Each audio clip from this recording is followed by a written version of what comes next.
এক গভীর শীতের রাত, চারদিকে ঘন কুয়াশা, যেন পুরো গ্রামটা সাদা চাদরে ঢেকে গেছে।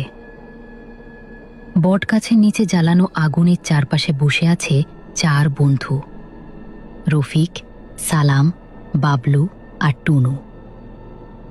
আগুনের শিখা কখনো বড় হচ্ছে, কখনো ছোট, তার সাথে ছায়াগুলো নাচছে বটগাছের গায়ে। রফিক আগুনে হাত বাড়িয়ে বলল, শোন তোরা, শীতের রাতগুলো আমার কেমন জানি ভয় ভয় লাগে। এই কুয়াশার ভেতর মনে হয় কেউ যেন তাকিয়ে থাকে। আর শুনেছি শীতকালের ভূত নাকি শুধু শীতেই বের হয়। সালাম হেসে আগুনে একটা শুকনো কাঠ ছুঁড়ে দিয়ে বলল, আরে ধুর, ভূত আবার শীত গরম বোঝে নাকি? ভূত যদি থাকেই সে তো সারা বছরই থাকার কথা।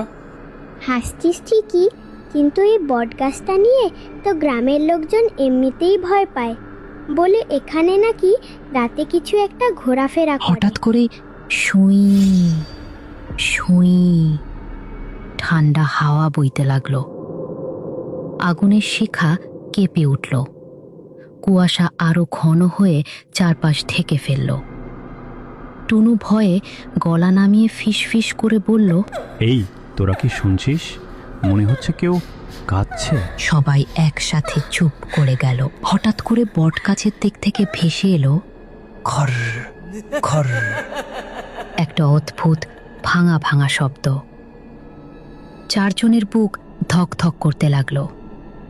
সালাম চাপা গলায় বলল, এই শব্দটা কি হাওয়ার না, নাকি অন্য কিছু? কুয়াশার ভেতর থেকে ধীরে ধীরে একটা ছায়া সামনে এগিয়ে এলো।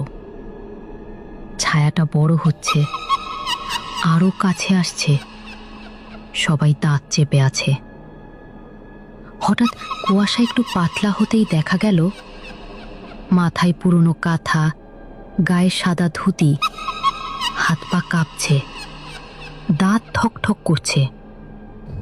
ভূতটা কাঁপতে কাঁপতে বলল, ওই ভাইয়েরা, আগুন আছে নাকি? ভীষণ শীত লাগছে।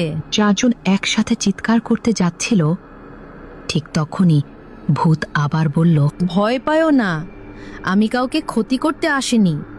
আমি শীতকালের ভূত। বাবলু সাহস করে এক পা সামনে এগিয়ে বলল, একটা কথা জিজ্ঞেস করি, ভূত হয়ে তুমি নিজেই এত কাঁপছো কেন? কি আর করব বলো, আমি তো শীতের ভূত।